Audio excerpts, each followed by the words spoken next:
Se whonga mātango whio wani e toloa i le nei vaenga o le tae ao vi ia oe tamai na o se e mai le vale wati. I le nei vaenga o whaasalalonga leo toi luas fulma 5 minute o na tāna leo le fitu. O te whiawhia e whaatalo whantu ma ofolo whantu i le paia maurunga o lo tātu o tuno mai lava i maunga te tele se iau o i maungaiti. Ta māma tina mātua i le ngata fo i leo te tai o lea tuno ia e mai se foi au na le tua i fata fai taulanga e fia i tono sa moa ma tuno mao o le loa ma le lava lo tatu tuno o lo avea pēr le tau tua nei alau le tio le 685 radio ma ana pa anga i lea tae ao ma lea tae ao pa talo vatu i le suafa manu ma lo tatu wari faolo Jesu Keriso i le aso lua le sol se forma le tasi nei o le masino o kuso i le toi tari mai o tatu fa slalonga ai mai se o le toi anga i mai o le atunu o i ngā ruenga ma ongo le so e na ua mai ai le whailonga ina ma le whaamana tuina o le aso sao tamai le aso sa na se mawai tunei le ai mai se ai o le aso malo lo i le aso nafi talofa lava ma lo le soi fo manuia ma lo le fo lau manuia ma lo fo i le whaato toa la to ia o mori whaatai tele le au na le tua le songa le whaafengainga le ka le sia o le Samoa Worship Center mai vai telefon so ngā pasta fia lua vai li tito, sa ima le upu fola le tua e ara li tātou sauni ngā lotu na tāpereina, le sau nia le nei tai au, e āmata mea ai fia auma ngā ruenga o le nei aso.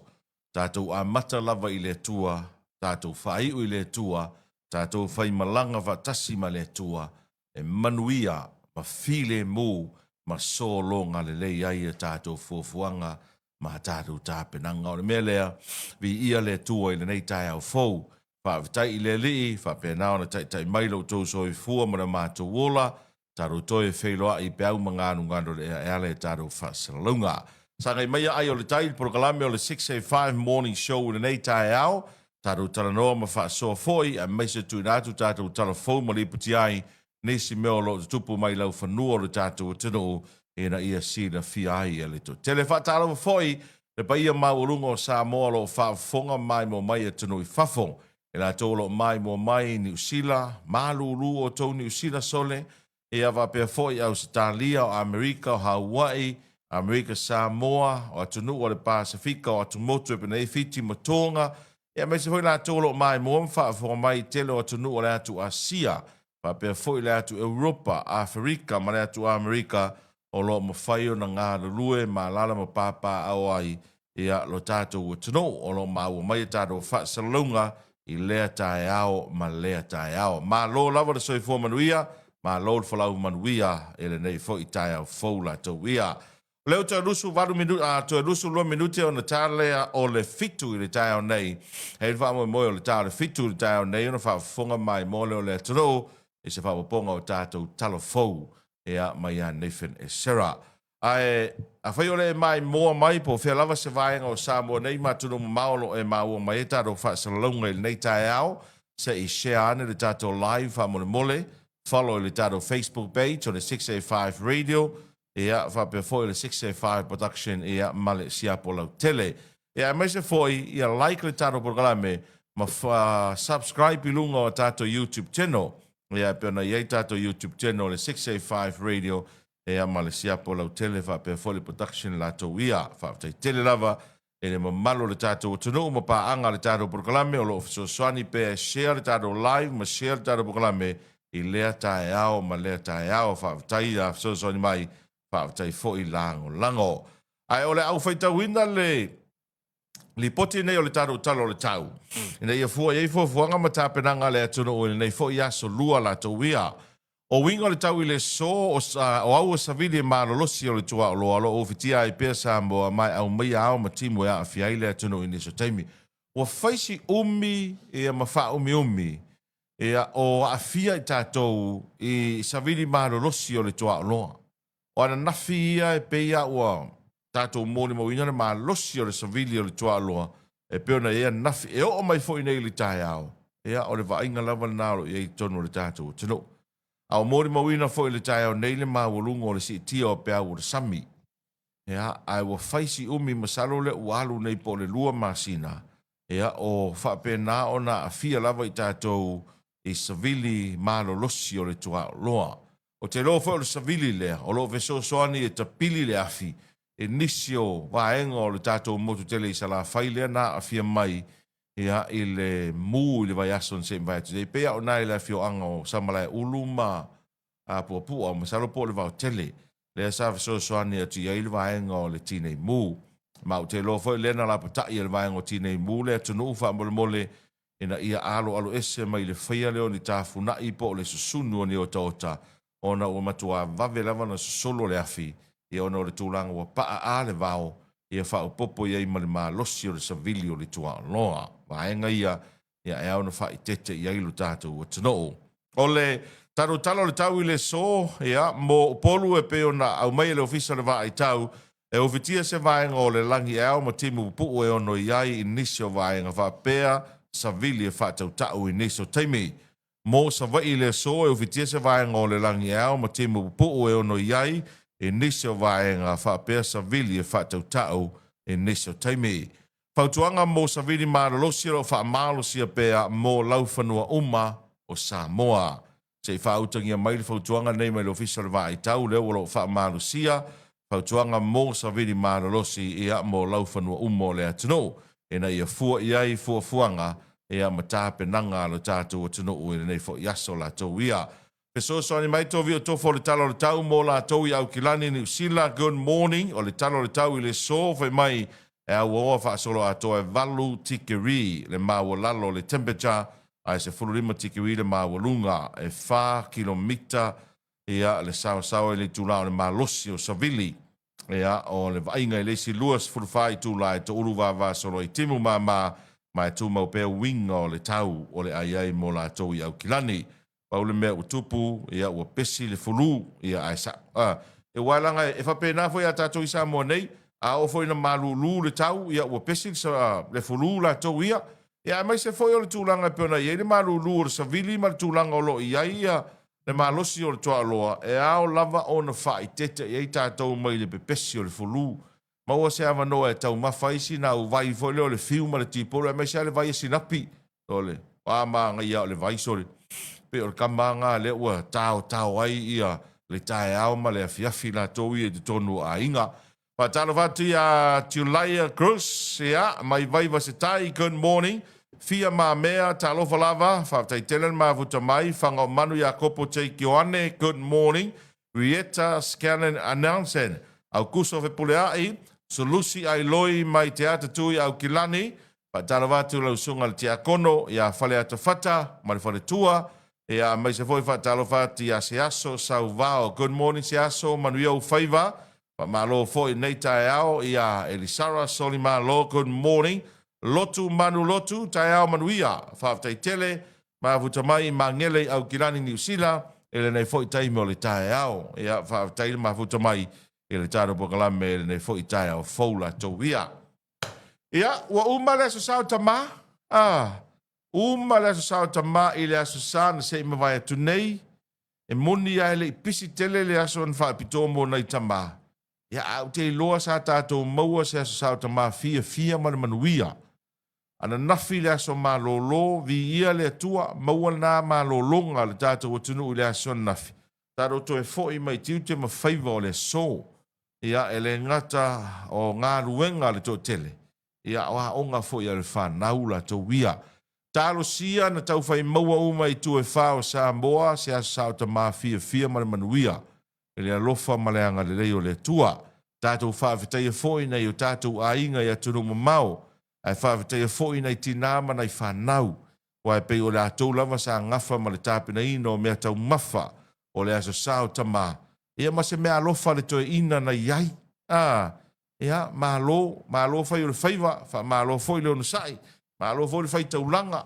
E tele foi nei whawhita auri na tupu mai lo tātou o tunu ma le tātou loto i fale le fai unga le vai aso. Ia inai fa lave na tula i mai. E fai ola ta avale lave vea. Ia o nisi o fa lave o misa a inga. Ia mai se foi o le tūlanga e peona iei nisi o i lato sa lima tāngo ese. O te maita watu e. E il fa lave le na tula i mai na le weekend le feo anga o vainganga i le fale fo i lea iei le meo le what you call. Le fale ta avale fo i lea le Pacifica Motors, lea o te mai tau atu, o le front page mai le Samoa Observer i le so, ia, tolu se furu afe na ngā o ia, tolu se furu afe le na ngā o ia mai, ia i le whae unga o le vai aso, pe ia e to o tolu i la tau leo o tau fia, ia ele mta ngā ruenga o leo, ia mai le tūlanga e peo nei ai, ia le ngā o inga lea sa, a ngā i se tase o whare ta vale i nai vai tele, vai nganga, e le whae unga o le vai aso na se ima vai atu nei. Le fau tātou mōri mawina, wa matana to e sau i lunga, le sol tū la fono lea, e o ai te tonu wa whare o loa la tau ia, le sau o ngā oi lea i nei, mtu am tau tia la, a o nisi fo ngā oi, a se o ngā oi pupula, wa le koe kea ai mo meo cameras ma me poe ata, o nisi fo i e pe o na iai ata sara lau i lunga o penga ta whailangi CCTV, o atu a lesia wali i to o lua ma le neifi se tū loa, ru atu lesia li whaasi i li mai le saina, a aru lesia li i fu e mai mo meo piyama, ave mas pepa si karek, so I'm not sure po i nei po Amerika Samoa le tū la i mai el whala vela vela, ia le na o i ta vale, ia o tāngo fia le au lima tāngo ese la tau ia. Ia o whawhi tāuli nā wāri ia mai te tono le tātou tunu nei vai tau, tele manao, le tāngo lima, musu e whai ngā ruenga, rei se si mea tua iei o le tua lo i le ngaoi. Mata ngō fie i le prokalame le na whatau teia i nā i le apia pāk, i le whare fo i le o le, no toa fo i le o le soka, ia i le aso le nafi, ia i le whaalinga ta vale lea sa whaia i nā po se tasio ka show, ia i la tōlo tū whatasia lea fo i vaenga, ia mai, hei whaisi tele fo ta vale na malanga mai Amerika Samoa, e whapapa tuai, wa e pei o la o mai tau e pei o le vaenga lea o le lifa i eile, ma fau o whanau, ma tupulanga le vai taune nei, ma meo ka shows, ma meo ta vale, doesn't matter, e a whainga na mea, mea fo i la ufi e fia i ele tupulanga le nei vai tau, o la mai tau i ele tala whatai o pia na pō, tua māneia lava le whatautai o poloka leo. Te leo vaenga, mai se alalo leo watin matua tūne leia i lava ia leo ma whaela to poloka. Ia ona ai o le tūlanga fo i leo le uma mai o le whaalinga taavale lea o mai so na whaau mafa o taavale i taile taulanga i pia, ia pe tūla i mai ei ni vevesi. Ia aile ia ni vevesi. File mu, masaonga le mu a mea uma, te lole tele lava o tangata na iei wha moe le ana nafi. Ia e peina mai ta watu na malanga lava le tina ama le ta mai. Awe ta maiti awa e oi ta maiti la. E tiwa fia i mea neisoni. So enjoy e tangata le show ana nafi. La isa mea na pa o misalo langa o kereiro e au ia o lau ia wa ai e le overall ana nafi e. Fia lava whanau tu pulanga. Ia o wa ai nafi nisi laa mai laa ti oi vai tele. Ina ua umare ka show wai rengi pasinga whewa i whapea soni. Ma mau le mea na laa mai whana. O i nā le tātou te loi. Le interest o ta maiti mea nei o musika. Ia o ta vale. Ka show. O ia makau kia wale tāpenanga Amerika Samoa. Na i tātou uso na malanga mai Amerika Samoa i lea. Fo i wha moe la tau ia. Ma loia i la tau na tū whatasia. Tu sa o le ua matua official ia. Whaifa le lei. Ia whaifa le lei. Fo i tau vanga i vaenga kai kasi po category i kasi. Ia ma whaifa le lei fo i malato prices. Whatala wati a lata tuli, masi le malu, whapea fo i au tanga vai a upa, ma lo brother whafunga mai, Elijah le a taua, good morning. Ma lo fo i neita e ao, ia asiata ki tiona tui maunga, good morning. Ma lo le usu neita e ao, whaaftain ma futa mai, ia ele tāro pokala meo le 6A5 morning show, le nei fo i tai au fo. E pūpū nei vai aso, meo e, aso lua le so, aso lulu tae au, aso tofi, aso foreile, uma foi leo le vai aso la tau ia, na o le whaaso a onga, whaaso whai ngā ruenga o ne vai aso. Ia na uma lo leo ne vai aso. A o le anu au kuso le anu ne wale, uma le sao e fo o tina. Ia, ele umi foi anka kukuria au kuso e uma. O a mata no mori mawina le tele o nu uma fio anga. E eni so nu uma fio anga, lau te vai atu a matona na ola to siva. Pese, te maua toa ia fiafio la ua, a matana pa pese mai pese, pengi whakawhakunga whaaleanga nu, na uloa loa. Ta sina i o nu mawhio anga o lea ta pena i whamoe o le mea sina. Po le te wila foi lea na whamnatu ia se tema. O vaia foi nis o nu mawhio anga la ua, a matana kolenia la tau au waa, whautas. La wa matana kolenia la to fautasi mo le fa mo le o mesina. Ia a o le fanga solo wal masina atoa nei fanga solo ai tau wanga kiukiti. Le tupā o li ima le tupā o tamaita i ma le fa mo e whaia le sailinga se pini i le vai aso tonu o le whaalinga o mesina le atunu i le vai aso mua le o September o isina vaenga e peona mōni mawina. Paisi tō tele o tangata malanga mai fafo. Na walu te whaatari waa i le pōle stona i malama le aso sa. No pōle sa malama le aso ngafua. Le waa le Fiji Airways le oso mai i fiti. Tōmu i asole. Ale mea makau kia ngō wa ia le waa lea. E tau rein tangata sa moa. O tangata no mōri mawina na tumu mai le waa lea. O tangata papalangi. Ma tangata fo ia Middle East. Le au le panona. Ma tangata ia mai sa e tūtu tonu. Hapea. O wheme o nika ngaka. E kasi ala o maki. O tangata nei. O leo mai e ingi pe mika fo ile whai ngā ruenga pe o mai e whaingi pe singisi. E awa pe o palangi e o mai e tāwhawhau.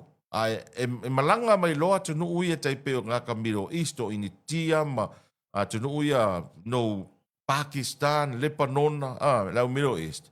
E tasi alau mati o tangata ni e mauti no alawa o leo mai nei mo meo business. Au le tele lavo to i ngā business la tātou te mōri mawina o whaata mo e tangata nei mai Middle East. O company e whaatau tā vale, car dealers. O le tele lava nao company e pe o seina e o mai seina a ngai mo meo whale o loa, supermarketi. E ei whai isi seina lau o whai eisi kai pe o whale e whai ulu o tinām ta mai tai. E ma whale ainga, e pe o seinga lava o whale ainga, e ma le tūlanga o whale o loa. Au tangata la nei Middle East, e pe a ngai mai lato, a ngai mei o car dealers. E a ngai whaima meo company fo i e whaatau ta vale. Le te a alu nei ta milo e whaatau ta vale te tonu o Samoa. Salo le ivas 5% o whale i e whaatau ta vale. O tangata mai sa e tūtu tonu. Salo pe kasi ar company sainga le i le pe senga le e lato kati la lavo mai tau atu e pe o laua a makanga kau converta ngai e mo se whale insignia. Ai mai company whaatau ta vale umale e tasi al tangata Samoa. Loko li nei a tātou o le whaila na kātila. Na stamale i tonga fofua. E le manga whale tonga fofua sa ngai e a male whale fo i lea o le wharingol whale kere le whaasanga kuresi piko. E a pāu ana ar tangata Samoa ia mao ioi o le whaila na kātila i nei Samoa. Whaatau ta vale.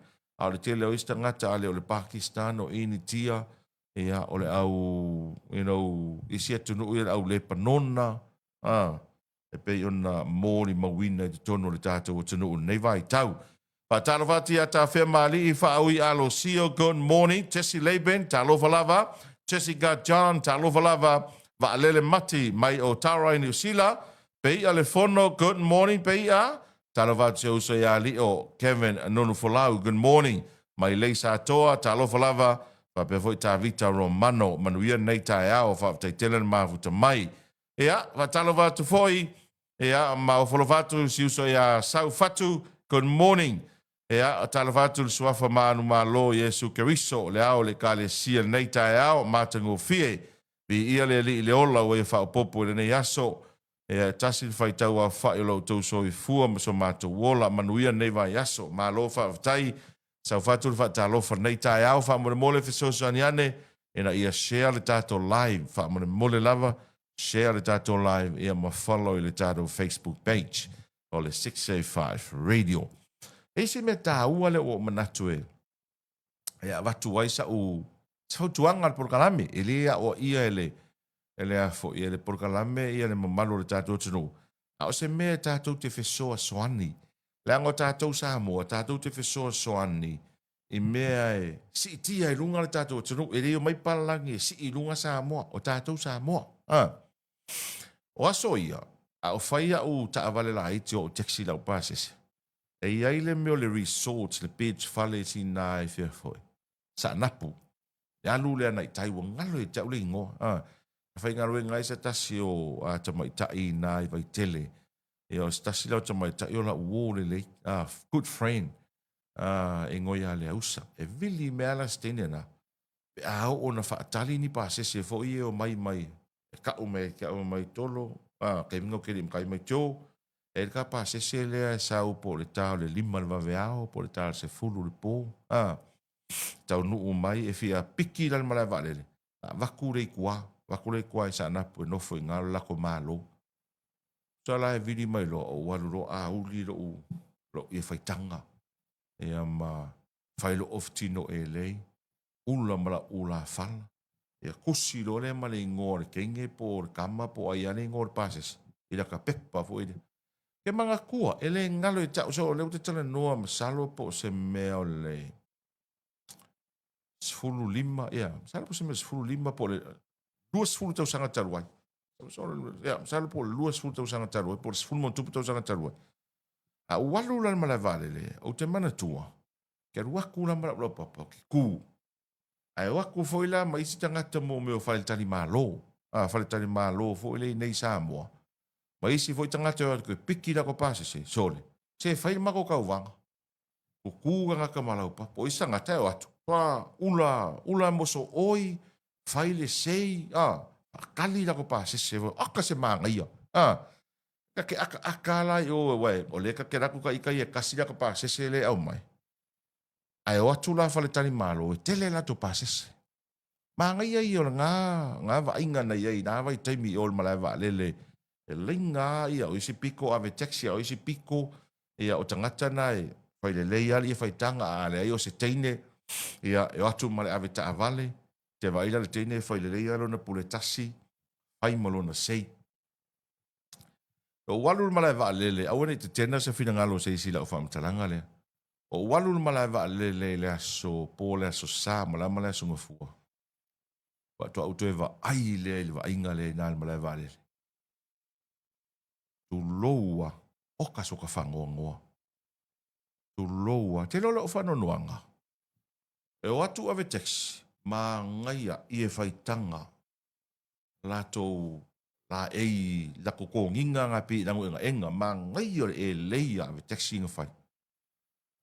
Ai o ako nisi e whaatali, e le o latou uma, nisi o atu e whaatali ia malo, la tu tūma pepa, o fuwae ngata le tuli, miti afu, le ai se ula, le ai se fio waka mo le tūrisi e sa wai, tu loua, whapea sore, wa i sadle ngiwa inga sore, e le o latou uma, salo na ufai taua, salo pe toa, tolu pe toa whanisi, o fuwae ngata le tuli, miti afu, le ai se ula, whaataringa o malo.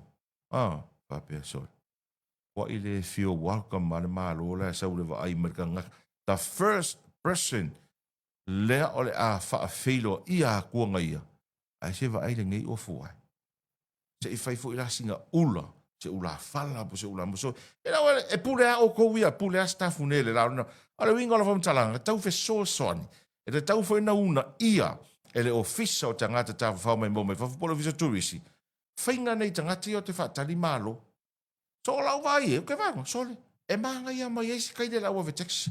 I e whaitanga, malatu e leina lanu ena. A e leo tangata umalo te whai atuai. Salo peko, koru peko, whangisi, ke vai kunga, sole. E ia ofu vai vai pupu. Ia ole sia linga. Ole ofu vai vai pupu. Male ofu kingo. Ai va uma e le wha maua ia. Ia wha mau fo ia e luma e lua le whakawhaka. E va uma mali ali, mali whakawhaka fo. Pia sale. Wa akli ia ko ingasi kai li whapene. You know, o mea nei, e whesoa soani e toili tātou purkalame, e te taunu wha maru sia e pūlenga o te ngata tā wha mai mō me wha. Ai mai se foi, o whale tani mālo ma i la tō e o te wha tani mālo. You know? O le tātou ngā ruenga whai wha tasi. Wha whiloa i le pālangi, wha whiloa i le mālo, tā lofa, welcome to Samoa. Ai, mai le kenge pālangi, po le whawhinge pālangi, po le ka mālo pālangi, sole. Si kaili arga ngaka lea e alu atu. E alu aku mako e ka lai whaf. Wha whiloa i a urga ngaka le malai vāle, oka. Mā ngai are au le lei, sa sala le manongi o le ula moso oi. You know? O nai vaenga ia wai. O vai taimi fo ia o alu, piki au pāse se, ia o whai au taxi. Ke manga ke wa ai ai ai isi whare kalimalo, e o aku ma meo ula. ula mai sale ula mo so oi. E waku ma ula mo so oi, fa filo ele ma lo fa ula. E wo esela me le wo ai. Ka ilo yai, but you know, ke mafo fa wa ui e or ka ko ngā ruenga fa tasi promote fa lawi loa le tātou o tunu. A wa a tele tangata e tā whawhau mai te tono sa mo. E le manguia i ngā le malo, e le manguia i ngā o whanekari malo, e manguia u makako, e manguia u mātātou. Pe a tātou ngā le rue whatas. I wāenga e, nei wāenga la iti aia. Ina ia il whaalau i loa le tātou o tunu. Ua tātonu le fitu le nei tae au, manatu le wo mai teimi e whaafonga mai mo mai le tātou o tunu, le rua i whaasalawino tātou tala fau le nei tae au, mai a nefen esera.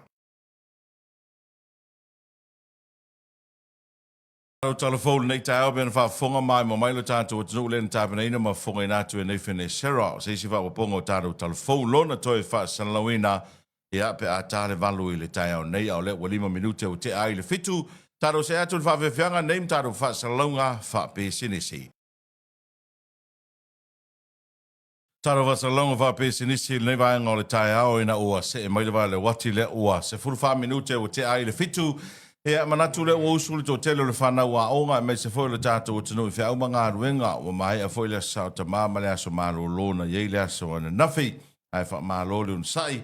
Malo fo la pale la toia malo nua fatalo vatu nei tae o fo ia fatalo vatu tolo taua fatalo fo le mai moa ma le fa forma ia le tata o tunu nei tae o fo le solua ia le tua wa tau lunga fo ia tapenanga ma fa mo moenga pe nei le tata o tunu le sauta ma me suela so malo lo le so nafi ia i fer mana tu ma lunga sa ma wan se avanoa ma futai nei ma tua ma fa nau ia mai se fo yo le tapena tu mole anga e atu le afafai o nei tau sanga i tono a inga ia me se foi tono e kale sia ia me se tato o tunu a malo foi le on sai le yaso ia la tau le to uso i mai ngā luenga ia li siva anga o te lo vai lava ia mai le aso na nafi o so magil kai au tolu ia e le pisi lungo la wala esa wa nga o lungo la pe o ira le ka koluinga to telo ne tato tangata ina malanga i sala fai malanga ino itua Moni. Leva pe kwa usu mangiri kai au.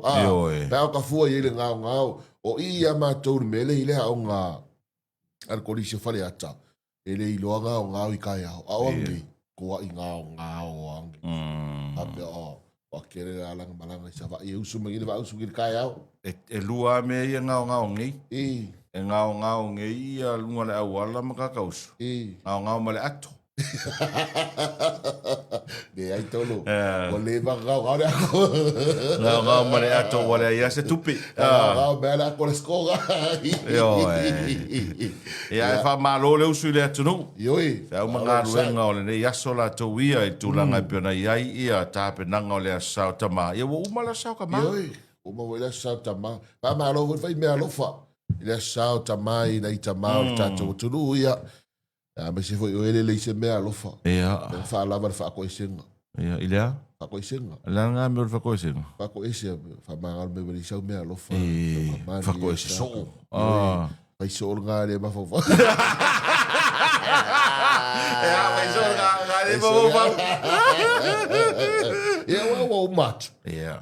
Ia e ka ko ke fa tau fo i male le ilo pe to ya u dia tama le si tama le le tau sanga le sao tamar tau sanga fou. Vai o tau sanga fou la tau ia.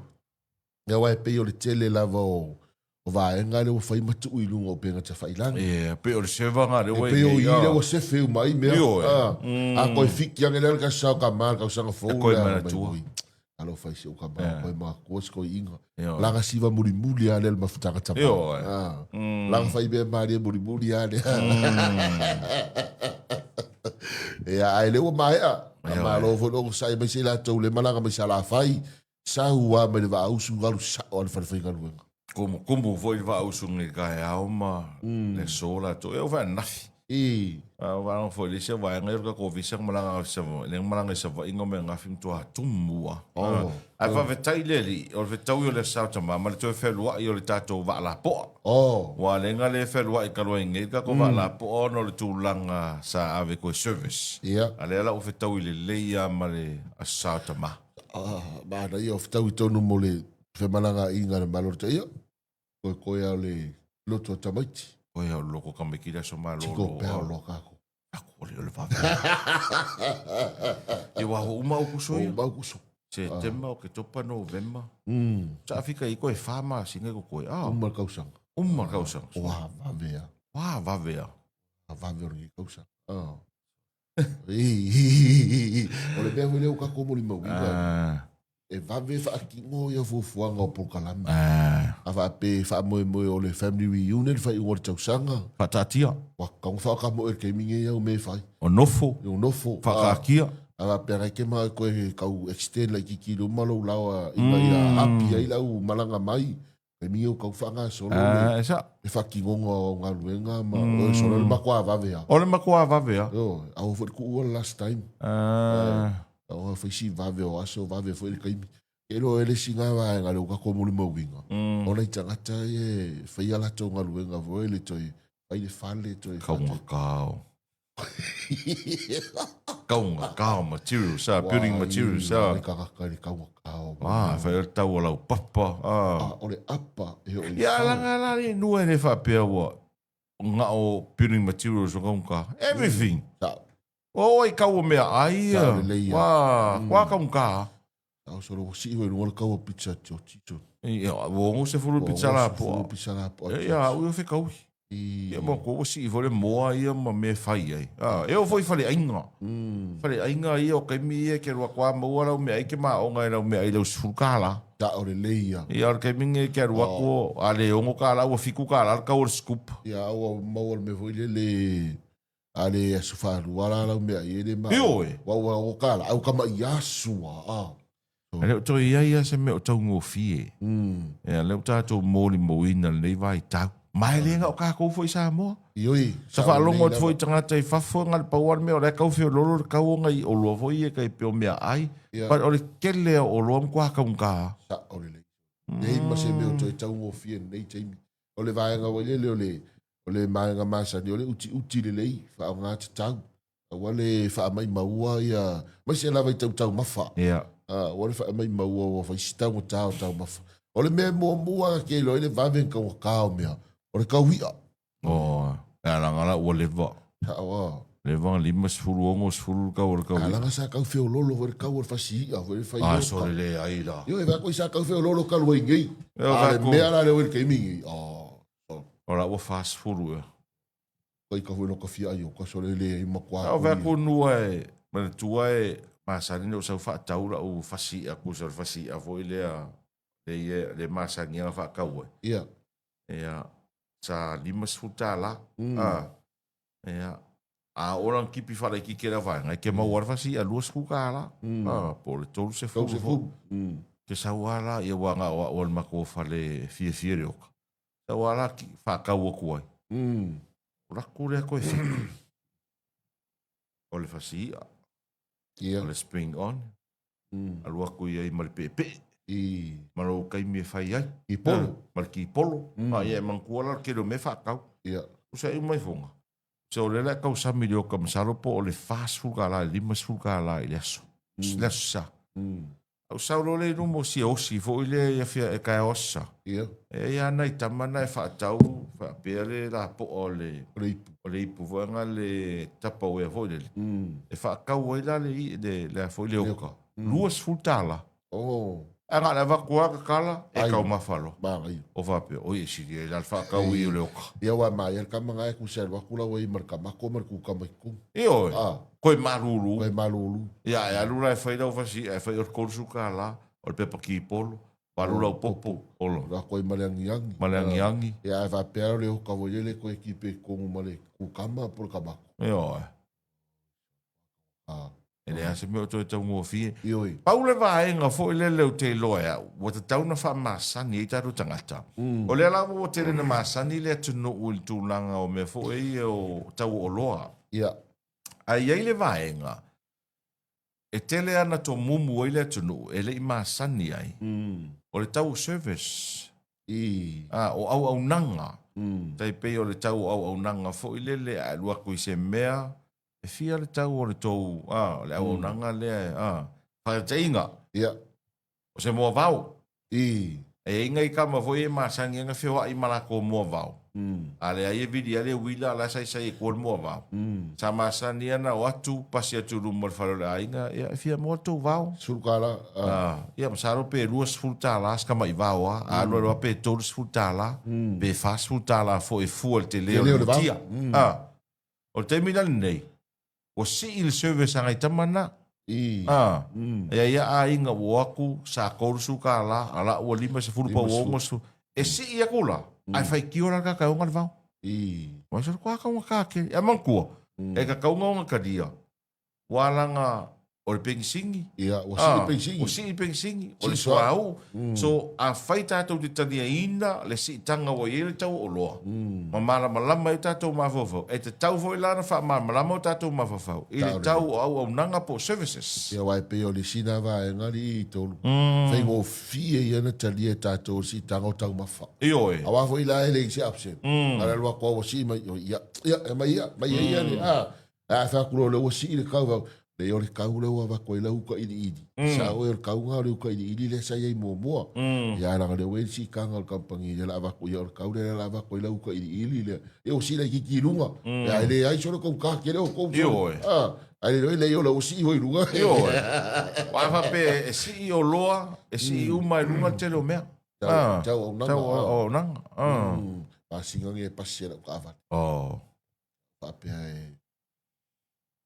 ala ka valenga pasi merkau sangare tu sala mo ku e wa si inge ho ka sangare le si ia ka ko ke o si de pasi ka vali ku so mea umalalangi ioi e te tauna tātou manatua ma tātou maramalama e fua mea umalalangi ma tau mea umalalangi suau e fua suau o le kau o loa o le kau o services o le tau o so se mea lalangi e o I mea ai, e fua uma e kau suau. A si I kau suau, e si I uma mea ia. Taurele. E le va pe si kau suau, ai ku mau wa ia le kau o e kau inga si I lunga ma ia va ia le via la wa taxi. Ioe. E o si foi lunga le Ioe. Kong yo pase se taxi la tau ia la pase se mi se la tau e malanga I pas. Ia, e lo pes kai mi lu mo si kau va. Le pa se wa pe pa se va le o Aron ko pa ujar. Ya me o meu que no si o meu no tau. Wala ka kalango.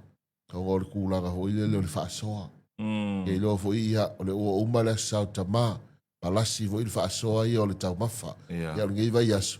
Ia le ala au suali stanga te fenga luenga ia ka usu isu e po fea la ko mo singa kupe.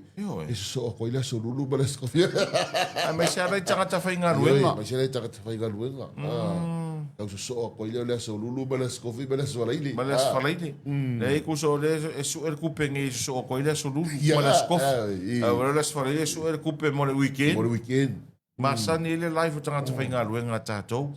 Ia, i le whainga le nā. Ai le masa ni le live tātou whainga ngofu le whare. Facebook whasoro ato. Whamoe whafoa. Io, Tele hore tupe na lafo mai whai ungor vai aso nei whanau, ma ai nge whafo. Ea mo le asao ta mā.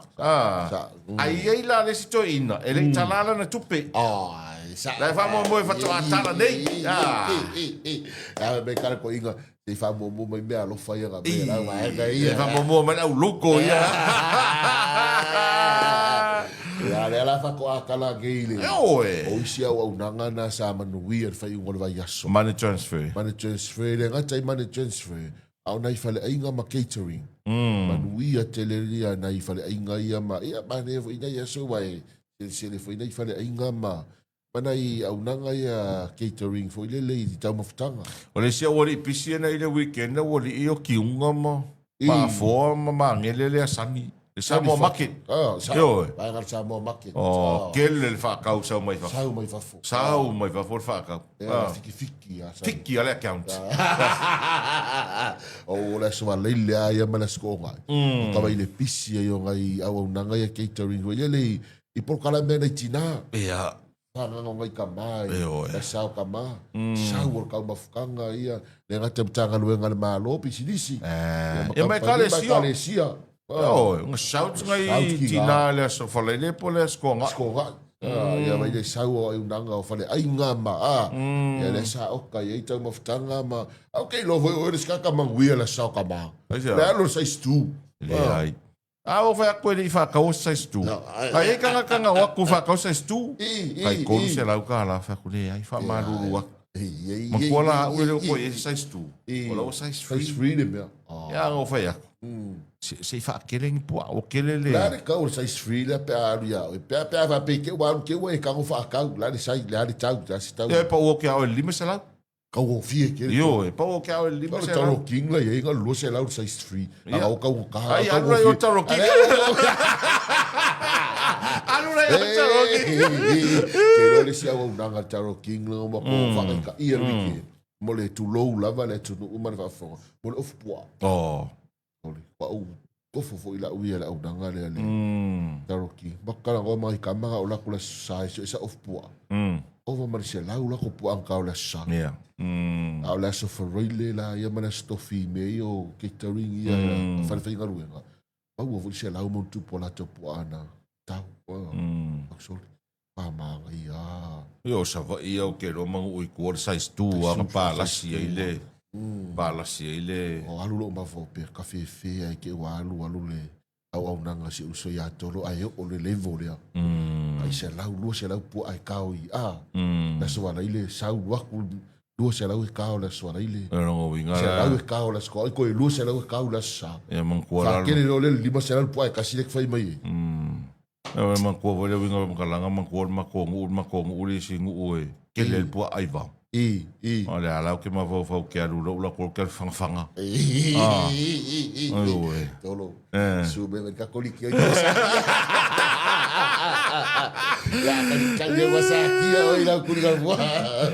ole fatalo vatu ya il missionario malo fatas o levo tato tele to felo i mal missionario malo fatas good morning tolo manua e tasi dava me le fuina ile soa o le alu le tunga mau awa fo ina le usta in fa longo manu o vai ko pe o café ali mi so ngale ko mauria ala le simia e what else ala le simia e o ausia o me la langi me le anga ma me le lei la si me o toi e wa o lua le mateng fa mai wala se vandu sunga missionero o lua le da fa mai ya mana tua o el va ai la langi o le so vandu ile la langi a le ai le tua te le lo vet me vai da lo fa ngale so i fu o mission ngale al be ga le fe me na chala te mi sa e ale ila ni su o sa o su o ale ver kala o le se velu mission ngale ai man ko mission ngale nga fa yer kala ya tang o le se velu tang wa o le ko ple skenga lik Olha, tá no sei ati fa salão ma fa pesisi lei. A to tari mai. Ma mola ma no tala no ai ma fa la uloa ma nga mai le fa lo fa to anga i le tai o nei. Fa salão fa pesisi le va nga le tai o le to tari mai fa salão mai le programa le 6:05 morning show mo si le feel tanto. Tudo le o to los for 5 minuti on ta le o le valu fa fonga mai mo to fa salawina. Tato talafo e mai a le fene. Sarah au le wa tanu mai le sa na sunga ya Crickma Ryan mai vai ngol fa lo fa tanga fa tala fa tu Crickma Ryan nei tai au ma lo lusu. Good morning. Ofala ya tu. Malo tonu tau ngi tu tai au. Ia tai manuia. Ia fa nga pa angal fa lo mo fa tonga. Ia mai ta tu ala fa salau au le 685 radio mat good morning show tai su te tes. Fa ila va sa misi se va fon angal tu pele version ma va ngo cha penanga le sa tama. Tu di tau menel ta tu por kala mele wo ya. O ma la sa tama tu nga tau. Ia o ma. Pian ta tu ta ua. Una la va sa tu langa la walo me pena. Ai ta pisa lo la sa wol me fa ngal venga neng fa ta o tina ma ta mai tia wala sa tama. Ya o se va nga fia fa ina ye ma to ye ket ko di fa ngal o so nya ma tu langa va pena le mo vao. Ya mai la tu sa la tu tang fa ye ta ma te ye tu langa ma sini ya le ma. Al va ngala na fi te nga pala au ma tu singat. Ta ilo ya peni hurola ye ton ngata. Tu singa wata tangata fa ngata ko long head trimmer o le head trimmer. Ni alfa nganga foi la au foi ma kololi e. Ai to so ai pila au pa la sinu au wala. Fa ngai ya ta to bu chipanga tongi tonu la au. Ai sa fa out come me open with. Vai lana matanga o fia. Ia ole ana wa tauna o tatu masini. Wa fa ngo fia o taimi. Ia. Le mitio tang twenga renga. Benefiti lava o eto no for profiti o au. O se fer kupi. Se fer tupi. Wala alu tupi tele te tongi tang twenga renga a fa ngan masini ri se fa ngan masini ri se tupi. Na o e lava ia marifonga umi mana yalo. Pai lava la o e pisini silem se pala tu pa wala mea. Ia lai sene le pisinisi. Ia matulanga tato vai la au. Sai ia tulanga voi lea tolanga tau ofisilingia ia lea afiel se fua malolo. Ina maltele o le palapala ma vaenga wapena. Au tae ne o maumai e au tala. Ia vaenga uma au wale no fisirifia so tato tunu. Muamua. E lea afiel palapala. Lona lua. E lea afia ise ini. E iai lava le vai la au lava ia tine ia ini seti. Tine iai manu fa ala fua. Ai le fa apio le vai la au le fangai le vau. Ole ati ni in sekire fa le pala wal si tele ole ali sekire fa le pala na ole anu fe lava a ole sisi orang au papa mai nga pena te fa le peti nei e tatu ati na e pol pekire familinga e ia vai la au e tine ai okay ia ta u foi le afia so fo malo loina ia e le tu na malaina tele tatu por kala me a tu ngatu e ave la va fa mama fa tau tu ana lau saunga le mood safety gear se falo lo mo fatuang mai la varsi ulau do lo wa se pa ia le lo filo au mau o malava tele lava ma toy supplied for love chong ia le nata ia o la ma tatala ia vai nga uma one of shit fia ta tu nu kun morning samu malo le right yeah pa popo mai ile pese maria quick later out o le te tau no uma tai ni o le tati o le tu spa ia mo lau ni ia ver so fa man malo yesu ke riso ia lo tato wal ifaolo ia fa ta lo fa to ni tai au sa mo le tu pele ia mai tupu mai o so tato tu nu ia fa fia ngai nga mo la tu fa tua ia tapo nga mau la malo ia tatu fa nga malo ia mo so la sa mo mau mani fa sa longa ia fa ta lo fa tu pokala ni tai good morning malo le usu later out fo ja, le ali si vai nga le wa te mai te watu ese foi la api le tsa oi pese so nga ma in me la ta ya ni tai ia marisa vali mau mai la mau mai le tfaleta ia o tu langa la vai la o no le o ta pisa lunga upenga te failang fa mai u fa le anga ina pala ma afia so fu malolo ino tanga tai le la u fa lo fa anga e fia ta watu sa mo le tunu pele ni tai e le moni ni fa matalanga o fa matalanga ta fa se ia mai e ta tu te le fa ta ma ta fo i pitola a waistanga fa inga fo la tu business ma le promoting o la tu o lo ia o le vai la au la vai al fa lo fa anga sa ma u fisi ni le ma tu pulisidi so fa mai le ma tu pulisidi ma u e ile ta usanga sa ile ta mi fo ia o pale mai ia le to ino tu le le to finga pale e te tau sanga sa failfon tanga al le fala tongo vai la au ma le sio manga ni sa mo sa ia tau sanga ina le vai le mai le vai la au fa lo fa tonga ma uma ona pa sia tanga tata mayo tanga ta su scientist ele afia se what you call ni minerals ele afia minerals ele afia fo malolo ina ele fia ni tau e fa pulam fa mam lama chili sanga ngale so yakwe ia fia le pala i le vai la au fa lo fatoanga lona lua o le vai la au fa lo fatoanga e me ta o le TOM o le TOM a fa umina po le date of manufacture o le winga o le fa matalanga date of manufacture o le aso le sa fa i le vai la e lona winga e le sa expire fa te tainga o tato o loi fa tau mai fa o loa le aso uma e aso expire o le o loa fa lo fatoanga ai fa tau fa le to le leipo ma tu o fa matalanga le tu e le ma sa expire se il van na lava o fina ngalo la va ngale suppliers ia po ila to fo yo fa sel vai la o to fa ni si vai la fo ia ona call mai fo ila la to ni sambo ia ese mo stock tu ai ia le la sa stock fo e to fa tu mo per fa mam blanga tina ia e fo ma to vai la fo lo to mai te mine ia sa tele malo le tunu sa to fa tu ma tu fisidi ia ta to vai la le ta o le Thrive Natural Fish and Seaweed ai fa longo ni ngo le vai la le Thrive Natural sa ar kala foi ngali this is my natural longo wingo me mo ia longo nge e pe fo nga mai o le mo pona vi as tu ro ta ya manisio pala io lo mixina ona fa ali liquid leo io le mo mata tu tamale e ma fai ona fanga ina ila la so la se la o to o me to io tu langa foi le fa la ina kapis o le lettuce e foi la mal vai la au fo le o tang umai mato so ele fo pa sa i mo to back in stock le sa ta tu tan noi fo le tele po kala me wa il tu langa le fa Ia fifa ilo tu nei tai au le utau nu mata vai lau tau la telic dust. Kamale le fa pe le sa su aku le telo tangata le tulanga fo le fual fa I por tu mo si tu lo tai au. Le fa pe ke le mangu kong. Le wa mai fa lo fa tanga vai la au. Io le pauka. Pauka ngai mangongi a fo le si tu lo tai au. E ma fa ona fanga tu mo fa. Ia pui lau fa io o lava ina fa fa pe ta mai la le fa me le me ai. Ia le la vai lo tu e man fo I. Okay. Ia sta to vai la au. O te fia utala ni tai ai no manunga tatu taimi e fa le vai la au fo le o tau no mai ta o Priverfund. O le vai la au net Priverfund it's tu sala mal attack. Pe o puinga le o tatu tonga la au tonga la aina ia maso o lava se tu inga tina o etum fai e em fai ona su tu matula la vai teli e o funga le ia mala tasi o lo tatu ina mo teli sala fai e fa tau ina vai la au nei ma e fa fsili ia mo se o telenga au se ma te fsili em fai ona ma wole 5 minute fo ilele em fai ona fsili ia ma fa mam lama te la finga ving ia was mama anga ti le malu si tatu tu O vai la au te lo ta o nei di crack Ryan. Vai la au mai fa tau fa lo fa toanga. E ia le fua te tau na fua ai. Ia sa le ele ngatala ile fua fa fa toanga la vai o ma sa ni fa ngai. Ai o le fua fa tau la vai mai fa lo fa toanga ina vai la au. O lo fa pipi ina ile tino o le vai la au. Ia e pe yo tatu vai la au yo ta ueng e Ryan on the Thrive, ia all purpose, all the roses and flowers, or the fish and seaweeds, ma vai la auna. O lo ia ia fua fa tau lo pi le tino le lo. Ia wala nga ala no fesili o ka fa rongo fo ka ngwa isi o fa ko anga wole.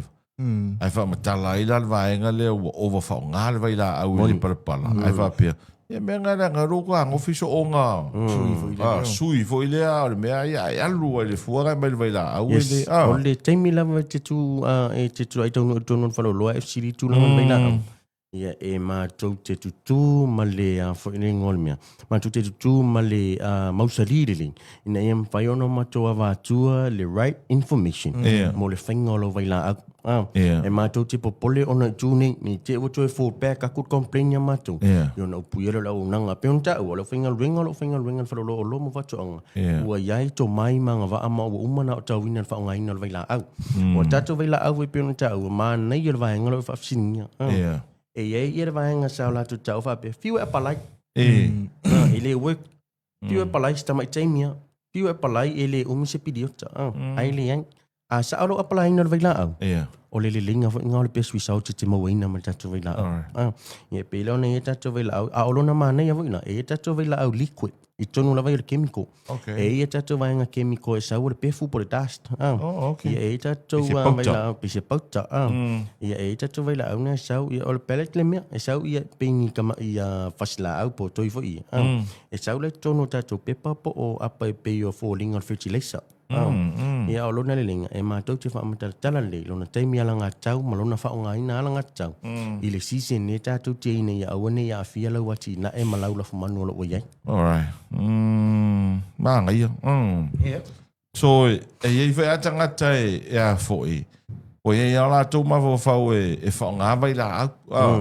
A iei whai atangata e pei e whaonga e la tō le mālosi le men pawa fōi le whai e la tō ngā ruenga. E whaonga i la tūsi e a oko. O le tele o tūsi lai, mo whaonga ina le men pawa peo ne tā ua. Ia o le vai la au la vai e mo le temne e tenen tato whaonga ina fōi le lau whai whatonga o se back up fōi le pēa vai vai le men pawa. Ia.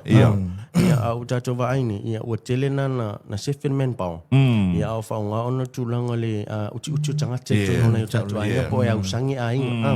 Ia pe lau vaenga nai mātou te tūna atu ia e o rua lava mea whaonga ina le men pawa ia man whaonga ina o loa whaona pōning ni mwhaina li miti tāngata winga luenga se whelau te a spolo fiti mo le best harvest e te mawaina le teimi lava le i au lava lima. Ok. Kako a foi. Kako masingi foi le kui aba. Koe fia masingi le koe. So e tasin masin. Au o mawa e vai re wholo o whalo o loa tonu ngā tau o le teimi na whata i ta i le masin. E o le palasi mai o hawk mai lunga. O nā ua iai le tatonu ngā mamori mauola. O le matua malu lava le awa i ono. Te le foi le sefe o nai tangata whai ava. Masini ia. E pe o le tūlanga ho i le lo le taimi le whaatau oi. E pe wha aku lava le tangata se tu lo tai au i le tau. Ai ole se furu tau sanga 5 tau sanga i le lumana. Ia no tau tonu i leo fa tolu wina fa sa ko inga tatapo atu au. Investale i le kuranga le au ke roe fai ngo fie fo i moleanga i lumanga. Ia wa le kau ma wa fo alu ka marang masing. Ava pera ko fia au fai ava la kong. Ma fai nga haya. Ko e mau ala kupe. Ko fa time mas ko inga tole fo va ai. Wa o ia ning cha mo fa tau ina masini tono fa lo mo fa tong. Mana ia. Ia fa ta se la mata mali im fai pule li tu malo le o samat. Le fio anga le samat. Na la to mon mawina. Wa la to fa me tu i mai nei afu la to ava. Okay. A la to mon mawina. Mo le tu sauri me. Au ko tu lu mala ko ia. Ia au atu ainga mala tu ai tu inga ava. Mana ia. Fuala o yang. E tai luas furu toris furu le aru tang te to tasi malenga o le avale inu le wali ia ki. La wo no fo mo profit. Mo fo mo benefit. Ia tali te mi sauri le ia fa ta sau ava ba cha la futala. Ia wo to i se no fu malenga o le ava sto ina masin tu. O le tele o tanga te so vai. O vo ma tu no. E pe wo li fa le ava. Ai no tu ranga fo le le sa ti o fo o le kalo ele. Wa fiu vo ina tangata e pe ala o te le o li fare ava o ka ko mo ma winga fo le au fai ava le nge Moni ale rua ko ru hai lax pa po ai ma le na alua ko mo for venture ai tu muri mai mo TV o tele na ai o se moni maunga ia o le winga fam talang e sa o ia le sa no fo ia le ata to palmiere temine o le manuia le o tātou lima. Yes. A o le no foa iman wha parpala. Le ta e le mwhaiona wa ai o tātou mata e pe le mwhaiona sirisina. E le manuia le no fo nei o tātou lau whanua. Te whera te mire o i au kau apu mana au kau muti. Ai o maila e pingi ngora ava. Ta kula ukala e le pine wha manuia ngā tātou te maua ma le tupe maua. O le a tātou. Ngā le pingi e ngei whai container malafo. Ma keki ma kiriva. Wa ki le al sharing. Ya wa i fai ai la tau o le pe wa a vere a vai fafu. Ya, sa o le e per tu langa na ma na yo le mia. El ma ngai foi ai ke le au fai ava. E ai le foi le malo i le fai ngo marketing ie a vai fafu. Wa le mo mia me foi le fai ku ngi sa mo le anga. Ya wa la ke le a vale ngi pe o le kiri vai fa lo. Yes. Au tamo ma fa fo tato o tunu le a fa so. E wo ke ala ku ngu i ku mo sa vai se fa ala bo ko nga foi le o le ava. Ava, ava. Ola to mon mauna fu. Wo le tu e soi fu mai mau de ava. E pa wale me da ye o penga. Penga. A wale ko ye o na ma na ye a wale o ngar kamale o. E nga fa u. Wale o ngar kamale o pia maloa. Wale o ngar kamanga. Si tu lo na machare le nunga fa mai. Si tu lo. Ai u mai. Kalkul moi. Tu na e ko le vanga i ava le. O le wa ka ni ma. E pe fa ki ar susu ava. Ai foi ia i tanga te pe fa ngale ava sa mo pe a o ina fa ni ngaru nga ma mafa. Moni. O la to mau e mana ia ona la sau le afu. A le masini na le mau fa lo to anga. A matu a sau ia le afu. O le afu ngalu e le afu mai o le apu puna mai va. Ya tu ila ava le il masini na. Wa ele ko ise kama sau pak. Sa ora pe fu yang ku e kong nuru la ava. Ke dola o fa lo ngori Ryan ka ngoa correct. Wa kong fa e so nga swafa fo. O le swafa fo o correct lengi. Ai kana fa lo longo nge ka ngoa correct. E pe o ka ngoa se fo ma i vo ile mana malama le me side effect la. Era fa ngoa doctor ava. Para sa o ba yan itak ta apa? Sa mo ya tak sa side effect. Vai o ka maro i kana ko anga fa fo mai se. Pa kau masigi ko ya va ka sa ka. Ko sa kana ko mai te fa fo mai. E al fa tuangan na. Alo temin ne.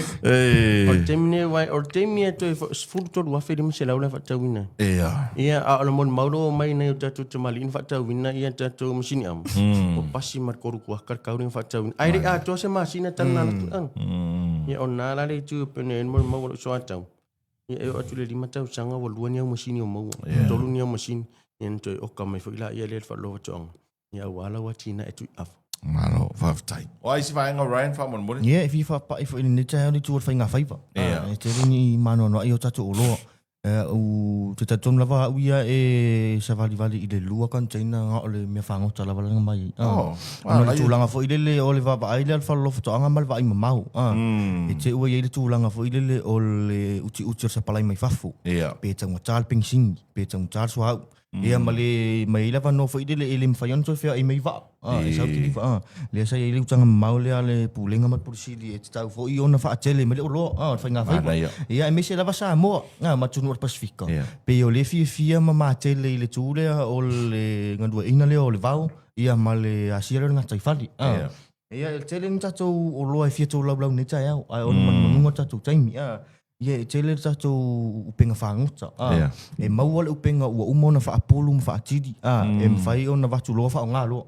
E mau fo ile fa lau. E le I fa pe ina ni pulu po ni me finga o huko fo ia. E mfai ona watu ia ona fai ala ia o e lau upenga. Kama fai le e limas furumika. E mfai ora inga waku le ia se sala lua. Okay. Se lau mika. Ia e pule lava oe pe fa limas furumika me lua. Ia pe fa se lau mika. E mau fa tatu tiri whangota. Mai size 1, ngai size kasi male afa male lua. Mau tatu fa lo e todo. E o tūlanga o tātou mata whangota, se e vai whangota, e o tātou snakos, ia maso o lava se whaenga, tūlanga o sapiti. Ka mawhailele e mwhaiona wha mau lava I lau afa, ia mai kūkū runga le karingalu I munungu, ia po whea lava se whaenga, ia mai e tongtongi afa, ia mawai fo isi me ai o le fiafi. O tō tele o tangata so lau mai kau I munungu, so le whangota so le. Fiafi o ega, o pō. E pe o le mori mau olanga o tātou pokalame tonga tau. E le ngata I le tātou pokalame. Ia e mau fo ile le me fo ile ka milo ko le fiafi fo ile. Lo inga ngakala le inga mai. E kasi lava kama. Ia e manga fo ile le e ona le tau tōlanga wale tangu tāri o. E le uto e nā masela ina me te ia. Uso le arunga I ngor kawari. Are ku mau wale so duai ar kawi. O tau fo inga nga fai sifufuanga le mahalo la wai kai whakawi. Ia, mawara la oi o whekerua e ka mo se ui Peo tūranga na awa o pēna utaha ua pokalami o sola. Awa pēr te alu malau o whea e mōni au I a solo. E mwhaiona e sau whaatau si a. Pea whaapeanga e mau leilo whaiwa. Ia e li whaapea o nei tangati e o e whaangota o whi. E li whaapea o e mei whaatau. Ia o mea aila wale o uli. Ia mawisi mea aia silomtua misto ino lo tato pai. Ia o le tūlanga o ile le tu whia pā. Ia o i tūlanga o tato mātau. O si le loi whaangota. Ia o tato naifi whaangota. Ia mo ma le tūlanga mon muri le pai.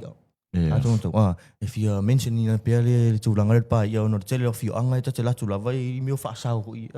Ia tātou tele o mai loa po le ato I ngā pā lai whai. A le pā le uwhaatau me whalo whatoanga. O le pā sa o lava le whai pai. Ia e fia whai loa tu nei tai au. Ia mo so o lava se tātou no umafio anga ia masuia tinama tamai tai o whaalongolongo mani tai au. A whaapeo le te sila fia e leo se pāhi a sa o le whai pāhi atou whaasau tonu. Su mai lo fallo foto. Fa sa o tole pa. Ia, fa sa o tole pa. Pa sa o la vai mori. Kama pe 1 feet. Le la po o tai mani voi. Ia me faion fa sa o inga. So la se fa sa. Fa su pongi so la se. Ia o le pa ia la va se do o tamel fallo foto. Ia me faion fa ina ia pa. Ia me soni fo I tu no ma fi anga se tatu. Mana ia. Malo, fa tai tele ha. Ia, se va ganau se si va nga Craig ma Ryan nei tai ha o tele va nga le o pa ia. E o whamana tu mātani na vai. Tatu te mi talam tatu la lo o tala ine tatu atunu ne neviting. O sale longa lima tasto te siono o funga le lolo limon fitu ia malala au tu vetele o le lolo limon valu po le lua o lima testasi pe ale ola li se tatu numero. If so ta ito isa mo Agriculture Stock Company Limited tatu Facebook page o le a lava le fesidi se o lolo emna o mia soson fesidi. Mātou te le mumusu e tali fesidi. Ia mātou ia mātou te fifi na lava e o fotu ia raunanga le company ne mpai ona alu lumala wa tina e so se vai ngalo e mena o mi e fa sidi ia ai me ati mawani vai ma ua mafonga ia poso ma o fatau va fu e fai ma leo company por sidi mal mal pulenga ia fa fte to vai so to nai ono fenga fatau nga mola sa tama ai me ati mawani fa mania to la singa mola tamatai ia fa fte to fo elo fonga ia matata ofisa malni ona o le nei manu fa room fa ona o tu so se I tu korpe ia tata fa salanga ua I longa I foi ia su tātou whale o loe tonu su tātou tunu le ngā te samoneng. A wā tunu mau ia whaftai, ia wā olo o iei munu mau walo tātou porkalami. Mo tele fo ia tātou whaatau toro ngā tau o ngā tātou porkalami. Ia mune toi whaftai whare au wā unei vai ngā tai au manu tele lava singa umalava, so tātou tunu pele Samoa, so whāsei fua. Ma lo whaftai o sui o le whalo lo whātuanga e pēn sila mai mo mai le tātou tunu o le vai ngā le tai au, so ngā Crick Moraine, a fai na misi a te oinisi vai ngol tana pukalame ia a siasi le whalolo whaatoanga e le ngato sale longo funga leima vai tele ia pe te a sia foi lungo o le nato Facebook page te mo mai le tele o whaamtalanga e whaatau i nisi au nanga ma nisi o lolo whaatauina le whalolo whaatoanga. Tano se atu le whawewhianga nei toi tariu mai whaafonga mai moa i le toi whaasalawina o tātou talafou. Faulo no wa ifas lona toi fas lawina mai ani fene sera awale fa pleina pe fa pena misi te o se vai ngo tadu telefon e te toi maua uma tadu telefon lungo le Facebook page ale 685 radio fa pe fo lungo le tatu YouTube channel ale 685 radio ai fa taravati a Wille P Smith fa pe fo ilo rena tango ia per amo fa malo fo fa taravati o so ya nonu fa sina ke pa asu ngata foi leo Al Kastler ia fatalo foi ia i laita le a taua mai se foi sunga va fenga ia pasta pira motepa male kale sia ina e si senga fa malo foi ia fiti tuliana fili mai au kilani ni usila Melania ai ono moala fa pale Rob to singa fa pe foi fa talovati a mo lesi fola saitu tilo ia lau fa il vasa fa pe foi no foi malo lua pale pua ia matone tu lima mai Glen Eden ia mai se foi fale toi ia ma Benjamin Nero good morning mai tufu ta foi savai pa tai telen ma vuta mai mai se velu so ia sanifata Solomona Patea Rosa le au kerisoma ia mai la to umalava lo ma wa mai taro fa salonga ile ne foi vai nga le tai ao taro vatu ia tulanga tali au ma lo le usu nei tai ao o mai ta wato le wa saini foi le sialo sa mo le au le PNG chief so o lia pe o le wa saini le rio Brian to oile le au le pe o kausangi o marku karakia to ia mai le au Penrith Penfast ia wale folinga mai o le rio Jerome Ruai le o mua o nga ia le foi mawana i fa tala pe folinga mai foi le rio wale o le foi mai ato sanga nei le con karate le li foi le Spencer le niu mai le kalapo le Roosters ia pe le mo ga va kala pe le Spencer le stanga tale tau foli ke le kupe papua i le au le la ke le foi fie milion nga investa i Australia ava pe ala ke watu la e chief le ke la voya le matai ia fa fe ia wa pe o ia le ponga yo makai ia fa fe la ngo ma ko fo ile e fa ku pe la o le mo sa un ko fili pure ngala o ia le matai le e o me foi nga ke foi ya ruto o yo ke le foi ale le o ma ko ia to ma to ro me le o man ka ngo mali o isi matai le foi la ko mai o ia po le ama le ko fa longo me makai ia pe fa longo fa ko mali so vai so fa la velavi vai so ko fa la velavi e mo tau tia ta longa le na ia fai un vai so le Warriors mo le perfection ai sei ar fa ko ma wa le host the Warriors ke fa or ma ngai or ka pe nganga Warriors le hosting or ka longa ko fa longa ka longa fo le All Blacks li va ko lua ka kia alu le polo le Warriors ke va ko le holo me pa ke vo ia la wa yo a peso le manga ia skailinga la wale ale Warriors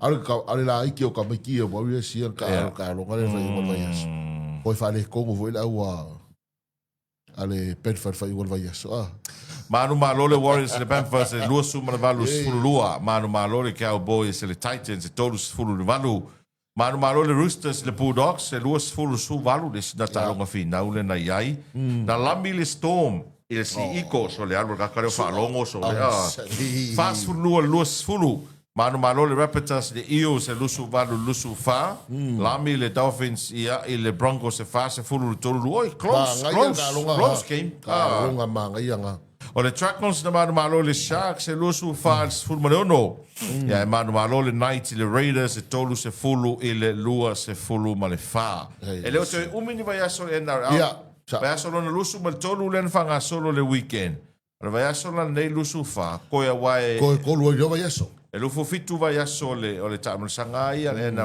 alfa alo e le playoffs. Mau alma le pe foi nei le sili ale Penfas. E le ko kusa. Kusa ma le Roosters. Ile Kai koruongo. Nga le points different anga sili le Penfas. Oh. Ala tolu ono le Penfas. Tolu ono le Roosters. Tolu fa le Warriors. Warriors nga ngo lu ko. Tolu lua le Sharks. Tolu lua le Dolphins. Tolu se fulu le Knights. Rapids e lusu valu. Cowboys e lusu valu. Toli. E a Bulldogs e lusu ono. Si Eagles e lusu fa. Storm e lusu lua. Raiders e lusu lua. Le Eagles e lua se fulu. West Tigers e lua se fulu. Titans e fulu valu.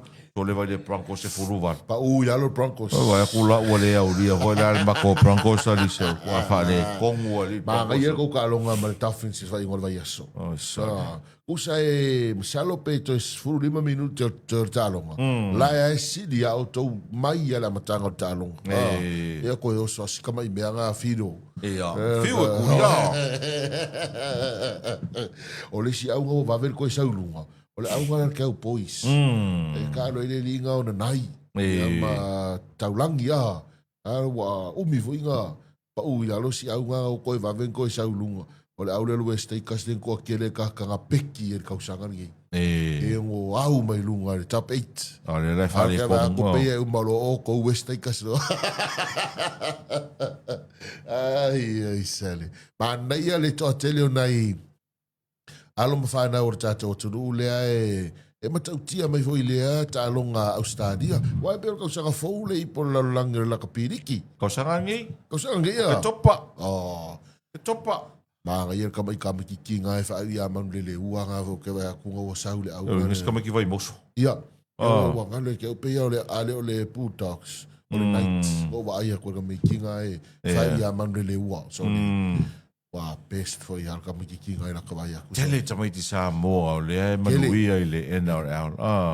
Tele tamai ti Samoa manuia le NRL la mai tau atu ye. Ma tala no la te full ta vale o le fal ta vale fo ile full ta vale ka wasa vui. Na skonga. Ia. Ma kara ngoi la mastasio ta mai malanga mai Australia. Malanga mai lalo i Perth. Okay. Australia. Nei el story el toina. Salo se me o le ongos fu mo go sanga stam. Ia. Tala stam e le to telinta gat Samoa i Perth. Okay.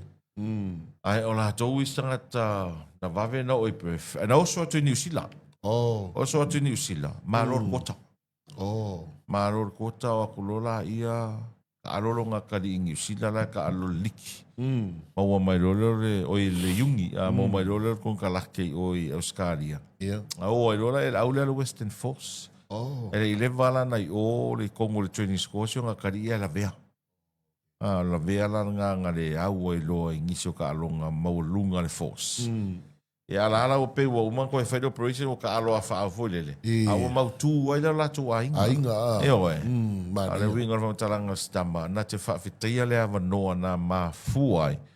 Na o i Australia. O le kota. Nga oso kota ngi le ai kota ngi sila. O le nga ko i. O ngi sila. Man ko le kero ka sa mo alfa penga. Oh, sa le ia. Nga o le kota ngi sila. Kasia lua ka usanga se le Australia. Ia. Australia lo. Na fatu mo sa pe per kota Australia le tau lunga. Sa o e wa uma ko pe pa Australia ele sa ko mua sa ka fom so na uma fa ko mu sa ka fom. Pa fiu su o le pesi ele ho ele. Yeah. Ta fia lui ni sila. Ai ke no e tolo. O America sa mo e tele le story fa pena. E sta se ta mama te lo tu fa tasi. Mata wol malanga le mata o ne America Samoa. Na na fa matale fo stasio. Sta male America Samoa le sta mai na malanga tini polu.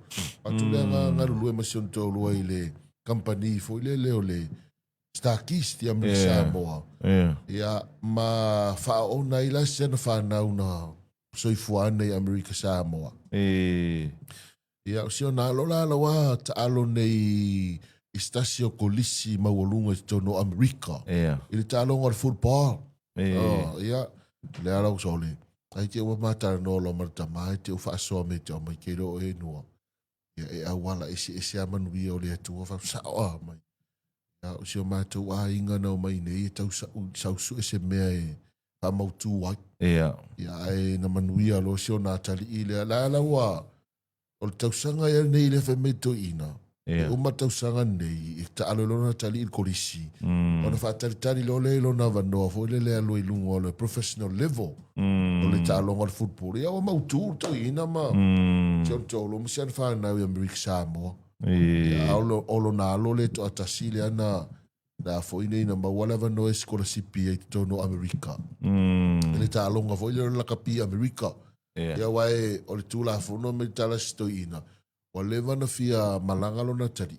Ia, ili taalo, almen tupu. Ele au maka. Wae kusal whainganga Amerika Samoa ma Amerika o le talonga. Pere le ia lau taalo. O le aonga. A ele anga lau aonga. Ele whainganga. Ia me pe lua e tausanga toi try e sana tari le aonga. Mau alo mamaka e malangai. Ia ala e ma consista le le o taalo.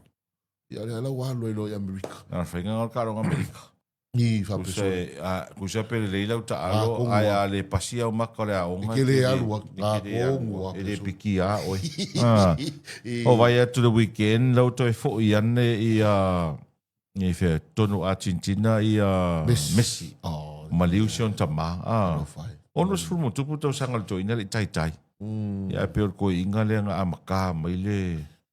Amaka mai le Korea lo Natali. Ma nei a fo I o le story ngai. Alga ngai o Messi pe a ko ngai ke maka maka. Ai pista me tipe whana I fo peiso na mai. Io e whanau I fo e le titilo no tino fo le pe le pupu. E le a toa ma losi fo le a. O le kele I o story me tau tia wa pena. Kele o le story man leia e te lope te wai matamata mai fai tau. Story al tangata fo le lungo le TV o ai fo Steve Harvey. Ngai o le story o ka ngau Steve Harvey. O le ngalu le aonga Steve Harvey.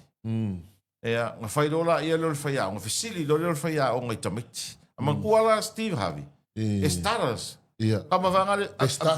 Pie, e alu kau stara, foi le lang kalangoa, foi le. Mai whisili lor whai ao ngai tamiti ao nga. Wha tutu runga tamiti ao nga, wha matala mai, o lalau dream. Pea matua, lal me te mana o ai, pea matua. E mai tu, i foresta mai titi, whai mai, ke mga o ke lo ia. Ku sores ka mai ki ko nga o ka alo football. Ku sores ka mai ki mai ki fia vea un pele stengi o Amerika. Ku sores ka mai kele mo dreams ka mai. Tamati. Ai ku i lunga ka leo Steve I want to be on TV. Mai ke mga o Saulo ka Saulo ka TV. Ia o fa makalanga nga mai e fa ko fa ya o nga ya Steve mai I want to ala ka pi star a vole. What? I want to be on the TV. Ia o kalianga ma lo Steve having a fa ya o. Inga o makua ranga so kau ki vai la lele one of the most millionaire people man worth luas la milionga le worth le nge le failanga show TV mai la kai mi mo inga o manguia nga nga o manguia failanga show TV alu ro malo fa kaule TV screen ke lea alu fa me alo fa ya o ngale amu ya nga o fa ko ya Steve Harvey fo le fia TV Eva mai foi aonga, eva fenga no TV que kaure me feka foi sekala. Era como a lofa kaure TV e ave mai foi aonga o makua foi aonga. Ala o me a lofa le a o le foi le show TV. Ma kau kia stories no ka ka. Ele fingo fia foi nga story. Ya wa tolu eva tau sanga e pe tolu masina na homeless aí como malo. Ya homeless ele se tupe no forta vale. O le mea lea wae, ia, e pere whate ta inga. O le mea lea ngalo le tō te leo tātou. O ta ngata ia ua successful business. Ai koe alo nge suelo lako history kua mo lako mākua. E rei whaapenga whiola mai loa. Pai business. Nga ke leo sacrifice. Ke leo. O ka koe pei ka koe kia pia. Ka fia peo le kari o ariki. Kuro. Ka fia peo le kari o ambau. Ia ka ko monge da ko su e kala ango ka ngaka ngi kuro a inga ngi. Ia o ko inga o e foi. O mangi sa. Fai anga tax. Maka mai whakoanga. Maka mai whakoanga. Kalo mo me ka pisi ma. Whaianga taxi. E whaingoa nge whanguingoa le taxi. Leo successful whangau. Aka ko karangoa ko ingo a mau ngā vai kei mo soifua. Ia, whakau ka pisi. Ioi. Ka pisi. Whakau ka pisi. Whakoanga. Rā mera ngi manguia. O le tele o tangata success i le tata watunu. E a mata i whatoanga. Ioi. Ya, o le whanonoanga wena le tau te moli mawina nei teime le tata watunu le tele o tupulanga talavou. E au kakai o e whai whakoanga. Au i ngā lego koro inga fo i e ko kelenga i kakang success mai. A makar maumanga. Whatoanga. Me wenga le kewe mei tolu le ai fi naua. Fi naua e a maka mai ai. Ka whi le si luas fulgau sanga lumanga. Ia gari wale au ni. Wea koe foi. Usa success no ai ka o kolor fale ore koe vero. Le walusu tasi minute wa te ai le valu wa taravati a Pili Toma kereti la wa fia i sopo misi so na lote e a ma Brett Asa Tomuli mai manunu e a ma lo fa tai tele ma fa mai tara proklame nei tai au le ava vai for proklame da stio taro fa fiang taro fa salong fa business. Tari mai taro fa salonga lela taro se atu le programa famnianga so formas fanau mo mo malo le tato tunu fa longa famnatua so formas fanau le fo ia so lua la to wia. O le aso sfurtasi nei o le masina o kuso. Lo a felu sfuluono ato ia ile lima sfurtasi tau sanga sole o sia o kaseni a pale pa venu manuia tele le famna tuina o lo waso soifua lima sfurtasi tau sanga ile so pale pa ya ambuio e nafa to fo i mai ni sila le ya tawa lo le sio toru suru iva tu sanga ile so happy birthday Elisha Sone manuia lo waso soifua ya ile aso rei David mai leita tuita lili happy birthday manuia lo waso soifua failonga ina ile so onisi de o soifua mas fanau ya sa failonga ina ile faiungo le vayaso ile so na nafi ya so malo lo na nafi failonga ile soifua so ya Sone pule vailia ia lo waso ifua tol su lota usanga ile asona nafi silipa tulitua lima su usanga ile asona nafi ape foi ia sunga fa fenga ya iPhone fa also fast food walu usanga ile asona nafi manuia lo waso ifua sunga fa fenga ya revenue fa inga tapele upu mulipola ole kalesia e fakasa isa limu mamusumusu ifangaloa tolu suruvalu le asona nafi sunga fa fenga manuia tele lo waso ifua reverend hese ta faonga sia talo sulfita usanga fape foi ia malo a lani luteru lo sulima ta usanga nina setu se furu malelo ta usanga mapap le fou Cornelio tolu sulfita usanga failonga ina ile aso na nafi taro famnianga nei tai au fa manuia atu ia le asfanau o Chessman Fono Ana Mikaele manuia tele lo asfanau le so tolu sulua tau sanga o nesa papale e whapea fo i tolu sulua tau sanga i le so Daisy le pou tau le leo sumai e a meise moana o tuefa tolu sufuruiva tau sanga i le so whamania tau fo i James Jr. Christian tia whaulu su walu tau sanga i le so and also happy birthday to my friend from the Kingdom of Tonga Salote Sesifa happy birthday Salote Ea, whamanuia tau fo i le aso whanau o Alberta Vitale, tolus fruiva tu sanga, peona whailonga ma whaamanatuai i le so. Nis fo le atunu sa whailonga whaamanatua soifua mas whanau whaiunga le vai aso, tino turi atu i o sua manuia lo tolusu tau sanga, perenise vena tipi, lima sifurulua tau sanga, whailangi, langi Augustino sifurufetu tau sanga, pabea fo i whaitele sa, manuia tolusu lima tau sanga. Ia mai se foi mai ta ia tin Nico. Oni tele le as fa na u ben fa longa fa na tu le fa unga le va ya so. Pero so ya se Manu Douglas Nang Chau CEO o la kapisa moa. Ma pe foi fuanga ti ma mea fa se furuono tau sanga iles le so nafi e ama so alo tau mate niu tolu se furuono tau sanga e le so nafi pe onisi na le atu fa longa fa na tu so i fu fa unga le va ya so ia male nei fo ya so la tu ia. Manuia le whamanatuino tau waso soifua le ngata ile so me soi la tau sa maura manoi whailonga ia o la tau waso soifua le whaiunga o le vaiaso la tau ia ae so le wanga fi o vai aksole o lo ke whaapea uia wanga mako o pisi mea na whi whaimatau whaatau o le matau tanoanga Malo wa tu la au ta avali. Ia. O le resi ke mo sa nga fi po loka lunga la wala ala se kiu ka. O kai a pia pak. Yo era ko ua lo inga ngi ka ya pa so. Fo ngi Alanga o le mea lea o lea e whai e kausanga uma. O le ka show lea e whai e tausanga uma. O tau wanga musika. Ai mua makua organize le le ia.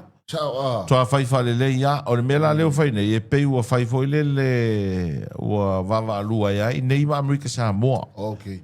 E mana tua fo i la na masala la kalaka se furu ka vale Amerika Samoa na malanga mai ai. Ma tua fo i na ele si show Amerika Samoa tau sangan se vatu nei na o e ta vale nei. Tatou. Okay. Yo e. An me voila lo mai tau atu le wa fai fo i na sau fo tau sangan te ele sta vale mai Amerika Samoa. Le fo la on fai tau sangan nei. Le fo malanga mai ta vale mai Amerika Samoa. Au so. Awa, e se fo me o le li fai e fi o tamaiti. So ia uia, o le mana ia, o le ua matua i aloa ia ma official le whainga. Whai wha tauwanga voi lele. Ia wa e malu voi pui ngā leo leo. Ia ma e iai voi la tau responsible la ia wa e kai peo le mea voi lele ngā o whai voi lele kai peo whai kengi voi lea. Ale mea la le no mai tau e te uia. Wa matua whai le leia, wa iai le organizing committee ma whai whalei. Ma responsible e foi la tau i le safety. Ma mea uma. Ma se wal pui o whanau i ta vale me so ia uia, which is really good lau ai aku le mea le li whai kamei. Ale wa makua ka penga le lei, ma whai whai lei e la tau le tape na ina vaenga ia. O me inga ko makamaka kwa iaka hoi e Saumi Amerika ia so. E ro o mai a kākou. E le whai kako ke ea. So ingo generator fou le wai kākou. Kau kia generator fou le wai. Ma gaia. Noa, ai mai tau nei fo. Wo o e tatou whanau la iti. O ka maiki, wa fia i mei o ka vale. Fia i musika. So ia uia. E lei se a whaina, a le leina whai. Malu pui a Malu pui a. Wa e peila no mai tau a uia nafi. Toa i le leia na tā pena. O le maa ngai a fo ngofo anga le nga whai ai. O i le mana soka. Mana soka a. A mangkua lai o le maa ngai a. Usa le maa ngai o le ka paka. A ma luma ngai o le team. Wa ma a whikua ma koi whikau i le ngofo anga la wawe whai. Ma ko a kua nga whikua. Ma tau nua na while fiafi. Wapea la kai kapo si por kalame ala ngala. O i nāna whai e. Le le stage le pik whapea. Oia. Whasanga ngai o le stage ma lunga. Wai ke le i luma le. Ka paka. Le la whakolo ingo le. Por kalame na i aloma whanau hui le fie ka avare au suinga ngā le wengi i kaimi. Kai foi au i o na iuso i e taula mua tu whatasia. Ngā lewa i ma sponsors, walango. Le winga ram talanga, ua matua professional le le whaingo mea nei. Ia ma whatau ai le sao ngā le mua whanau. Ia meise lana iei foi ma leo. Elai ase ves. Ase ves i lai, ka iro e ala ue tau e wanga le waku maka ka enjoy. Ia meise lal kulanga foi lele ke wa ai aku ka vale. Makau kia. Sao ka vale le ai a. E oe. E oe pe ole versinga si kangare ul kako tunu uri tau. Ia pe o so ia ka wanga i fale insinia. E oe. Ia na insinia le afio ta vale. Ia ma vale ta vale pe fale to. Ke le lal insinia ke ka vale le wai ai. Tau tia. O le alu o ma fau ka vale ka mi kiwe silianga nga mai por ka. Mai sa vai. Qualification. Nenga fai o kai foi na fai ele fale. O kongo ula fai ele fale soka. Ko le alu ka ma fau. E vai le creative ka mai. Ia mankua e o le kau ke o whaakau mai ka vale i fafu. E oe. Ia whape i ngai kampangi foi le lala ke amana ia nei tamaiti ia. Ia pe ke walo o fau ngin ka vale. Ai. Vai koi wale o mawhai e ka makirai ki ngi lalo le young age nga fau ta vale. Ora mea ngā kau ke o ia. Ma tato muli ma wina fo i le ma wa e o to mai o whanau. Ala tato o tunu.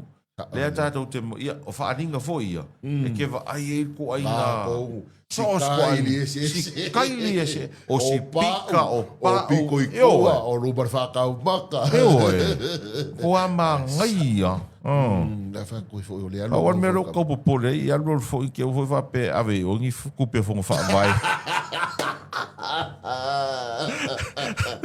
Ya, mas ka vale se for vai fai se casio. Ma ia ia fai kasio fo fa vai. Ya sa. Ia fai kasio fo ele fo fa vai. Ja la vela ka vale o sau o ma fo fa vai pe fai ma kasio. É, cara Scovia. Ya. Cara Ia Scovia. ma ko lo ko la ka vale ko sa kupi. Fia sa kupe ngai kau sanga. Ya ale 1.5 fili. Tolu, ka vai ku si poilo le bea. Ai ku si poilo la ka vale ma kula ho ke ngala ya ale pa o me le 1.5 fili ave ko. La vas fixa ali ma suafi. Pana ia fa malo ia la tau tapana ina fa mo le ai no fia ina fa nau ia fa malo foi senga malo malo. Ya. Ya wana mori mawina la poloka leo leo tai tal fa tai na po i le wati ma vai nga uma ina make sure la saunga le mu ia vai nga uma ia e pe ona ia la son na fila to ia Ma ne mo wala no foi nei matua ma nei fa na enjoy ma mata la so malo lo so malo lo si le o me nga lo fo nga o mo e fai ai sa ma se ko pulanga mai enjoy me ia so ngai mo fa ola walu lo fainga luenga so ka vale fa pe ia al me le o me o fala o fa sai pa ngai fo me ia ka ese ma fo ka miki ma ka ko pran ka vo mai me fala o fa sai na trucks ese ma fo ka miki ai o mai participate event ia ia ma le na le so ngala ko ia awa kele ka ko activity fa e o ia ta mai tu pulanga ia la titi fo te mi nga o ia me ni o para o fasaino okay no pesa o ni so tau to foi ngol vai aso ile ata 20 foi le Africa isa o tele so pini le polola o le va pe positivo ma testa la wari dole o tau to ile fai ngol vai aso ile sa o ni so na au tele ile pe fa maunia a wa peso ke kafe fe a la ngala wo le vai ka ke mo ma wa ko le tua le a ale ol pele ki le ko kongo la wongi le tono Africa so le ole makwa malo lo sio ka so se ko inga malo lo ia aunge Africa so awa ma va over person ka fefe so le ngi me wa o ye Africa so te mala ko aula ka ola ta 20 le ga malo ta lo nei le champagne ile i pola langi le la to ile lo su te sa ma tua ya ole falling mai fa pe ole positive mai ya test ta ilo ya fa ma ia la nga ko inga me le new shadow ta wa ila mai lunga stasio o i tu la lunga Facebook o ile le mai tu no i fa fo ke le lo pe fa ma oni e fa ma ka o kia la le news of Commonwealth ma ka news of Commonwealth le ngai le ai ole o fusu mai Uganda mal Commonwealth ai so sola ia ka ko fa le o fusu mai Uganda Soli. So like ko ngos ko kirangi. E o ma ke ngela so leo. Lei baua. Soli. Ai ko fa la fusu. Ai Uganda. Ia. Kama fusu ko fa. Wo or kai mi ka ko fo i ko ngo Uganda. Ki u so e. E o ma ya ngafi ke va ko sa wana news mai PPC. Le so sola. Ai pe vai malanga au kirikiki o ia ka ko ia so.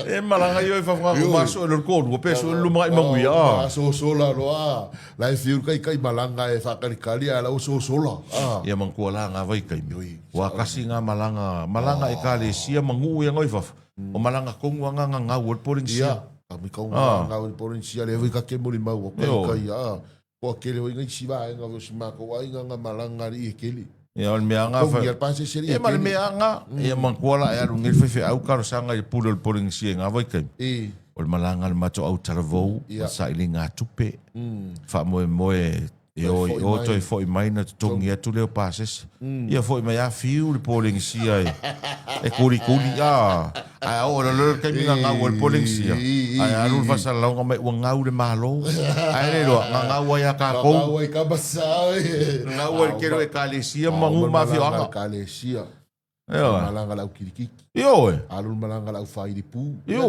fa ili pu foi o ma fiu ia o manga lu akul malanga la la kapi ia na watu lo le o ke man tua la malanga na ru vitamina anka ngua yo hao passport ao passport ai ala tanga ta foi le ala ngao passport na ia mauti no e toi fo uma mai nei Sa lo le mea nga sa ka wa fa fainga ka ai visa lo i sia mau ska. E ale mea fare ko le polizia. Papa se seria kele. Ba koi balaga kai ko iga yaso. Fai lo balaga lan mera mo bia le yangi me le ikupe. Ale mera la ba ko lo passport ma va e kele se lu. Tarawati a Miki Mapau e ava pe foi viva ra to pelango e a moana Orlando sau no mali ITM sau vesi e a maturi patea fa tai telen ma mai David Sua mai sini Australia Afalino mai sini Australia le itua tu ya Anna Tia Siutele good morning a be foi e a Pili Toma ma lo le usu nei tai ao fa tai ma mai e a el taro programa mai an taro va fianga nei to tari mai taro se ele vai fai o programa o le 685 morning show taro va salongo va pesinisi na o se ma va wati le to ono minuti ona tale o le iva ona to lunga le programa taro va ti ale nga uta mangafo pula salu o telemua as mai sini Australia talo foi o se a Michael mama ia lo fatu para manuia nei tai ao mo e va tau sili mai Wellington good morning vai se vai tama sa moa mai sini au se talia fa talo fatu le nei tai ao fo mo le nei tai ao manuia ia mai se foi la to umalava ro mau mai taro fa salonga le nei tai mo le tai ao te lo la ua to no to tele official fa fa nga luenga wa mata foi tanoanga pena mai le sa tama o le story le aru le aso ne o story la vo nei tama ia mai se foi o le aso malo lo ana nafi ia mana story la va fai un o le weekend foi long weekend pe ona ia mai la to na malanga i sala fai ia la to foi sa tali la to malo ma patino la to fo fuanga le aso na nafi fai nga kalima ko malo ngafi ngafi sa fen matou tanoanga e to tele tanoanga a inga na fena ta pena ngo sa fa o singa mele nga anga ita ia ni sio a inga na fi ai matou tanoanga wa ka pena ngo mo me sa fa fai ngol ka usanga ya dala e to tele ia e a kwar ko kele ia o swafa e man na o swafa fo ie ia la inga ia o ia va ko o ia so se ngoa a sa wa pa fa ia ngo fo ia pe ke lar ko inga ingo e longa o eto au me e kau sofa na o ke ga o pe vai fo ke le kau ia e se fo ma malo nga me mo tanga ta fo le ia kai lo ia kai pe fa punga fo le fa fa ngo fi tu lo te pe o me le ka fa ngo i wo senga ngo fo le ele umi aso le ai vai a ko e io no me asina le tunu go e fa manu ya ngaleri mai tua a o mo vai ia e man tu ele umi ai e man tu e to lo ai fa pa ie o na le io ia e mamala la vai ia le tio ia tato tunu o le tunu e mamala e vai la ka ko mo ma winga fo nei time ia tanga ta sole le umi ang sa fa il so fa o se le ale se ko lo nga o le finga sa fa o le finga umi ka kala ma le finga umi sa fa yo e fa penga ngi ke o vai ko va sole fa isi e vesia dai a inga i tai le fa masino e va sole se va tu nei e meu fa o ma so o mina ve vesi a inga le tai le fa le fa masino ngal va sole se va tu nei ai le ima se malo le malo sorry ka lo fala ina i tama matino le ofisa ko le famasi nongo fo no musu afa tau fa to na tau fi soso ni ane tau fa to ia le a fo ine le vesi le tu lai mai e misi anga tai no fo anga dia ele tau wana tu e no mani tau wana ile o leo mai tau foi to tele le o leo langa o leo e fa famasi ngonga e su ele pule ma su e famasi ngonga uma e ka kawanga ile o leo se me ke lo ka se lo uma como si go ka se fa ka al mele ku se uma o se al tanga lo nga ala ele kai uma ngala ala kai ka uma okay ta lo fa tu ala silo matuana na to malan to ala ka fi me san kamal lo mako ala ko lo mako nga lo mako fi ga ka lo ko ya me será meio vamos não o fanu ma suaf ta olele nga me foi le ko ki fia ka usanga o ngo for fangua sa olele Ia ai koe mai lau vai nga mai fafo fai mai ia ma koe ka penga ese. Ia wa upuna ka ki whaalongo le video le whai ngore vai aso. Awa ko ke pisa ko ke le kau swafa. Io e. Ka ko ke le o ko isuri le go. Ia wa upuna o whaalongo ko i lau la lau mai le video. Ai ke lo e. E kau anga o ngai ku ngo inga mtaka lu ngo le. Le siale a vai nga tolu wa le uka oi fo. Le ki nga fo yo le meso. Io e. E lei foi si sem foi nga ngai songa malo si anga ke mi uma mai ka tsalo ko ki nga lo ko a mi so o pui era la fo tonu ele o pusao ma to nga me voi le le ya o ska kai le fe pelo vamos oh ki nga fa ka ko ku spa ia o me among in me nga o le ki nga va e ia ile ka ngo sa e ia ile o la nga ia a mai la o fionga ile u tele ia tano e ma lie io le wai Taipei o le ta ua me le o le me foi nga e ka ua i me ngi o akai pui sa o le ia ranga i fa mes nunga na fai le stausanga fa matala ila ia fa masino ila ia o ngi le si ku ka o fi mangai ka o fi ngofo ka o fi ngof ai karangoa i fa mai e le ia le karangoa nga le ia foi la sol ngof o su e mai lo le kamalia ia ka nga pui a ma o me la le finga o finga o kus kamalia a wa o ko kele mai lo piko la inga nga e sa o kus o la o mai pero ngi ro misung ele ia ile nga ka nga ala fa us kama nga o ia ile ka nga ia ke lo la me ko su e yaka oh ai wa ku ka fa mo sa o la nga isi kama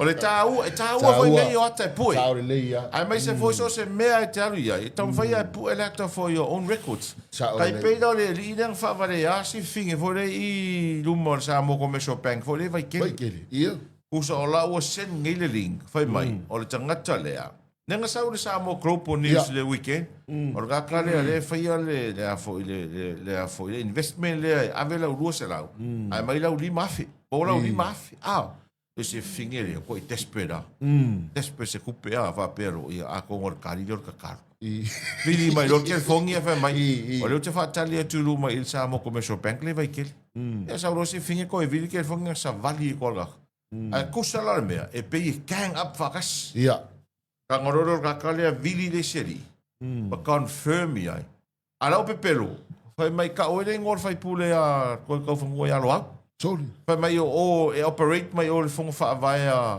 fa ula sanganga ka ngoro na kale i kukuru marsamo come so pen vidi che fongo le siankam mai le wa ya kupe le wa kupe e fa mai lo allora te passe com ai fai lo stina sa sa il fongo fa vai fa ula e va tu le mafi e man kuala le ko ru ka ma kwa kari ko wa si fingere e alulo e arua e o fa fongo fa vai o e vidi ko ke fongo ka kale ka mai fiu e vidi le ske fongo sorry alulo te tonu le official fongo fa vai ai alu atu ai fa ile teinele te tonu official fongo fa vai o le tolu ai le ya o tangata wo mai le keisle sorry al ka fa vai al mera maia nga pu ele fa finge da ka kale i ia wa mo lo le li nga mo lan kamale fa le pu ele da ka kale on me foi nga o le fa tuanga foi na ka ngo pu ele ka pe ai ka ma so sal sa o le pu ele ta o tangata pe ai tau ma so sal a wa ko e su e nga ile ka nga io e mo nga mo wa kai pe ve dal me ka pu le ka ka ngo ai me ngi fa msingo ia nga la ki le sa o le ka a o wa fa ka si ai pe pero ai fa ka ko ka ko ma kwa le pe pelo e pe ve dal ma ko le si ma ko ka pu fa o le wa lu fa msingo o le nga ma ko ye umar kala ngo ngo ai le o pe o ko ya lu o ma ko fa le o ko fa san ka ma ya la si de o biskile le ri ai la fiongo ke le ya o le o o ngi ke o le au mai le tusi tala vai nga le sa ia o le suli mai na sa fai o ma sui o tu suli i kanong le fai mai o le sa e so le oi ka ko la fiongo te le ia ala sa ka ko kus pa ia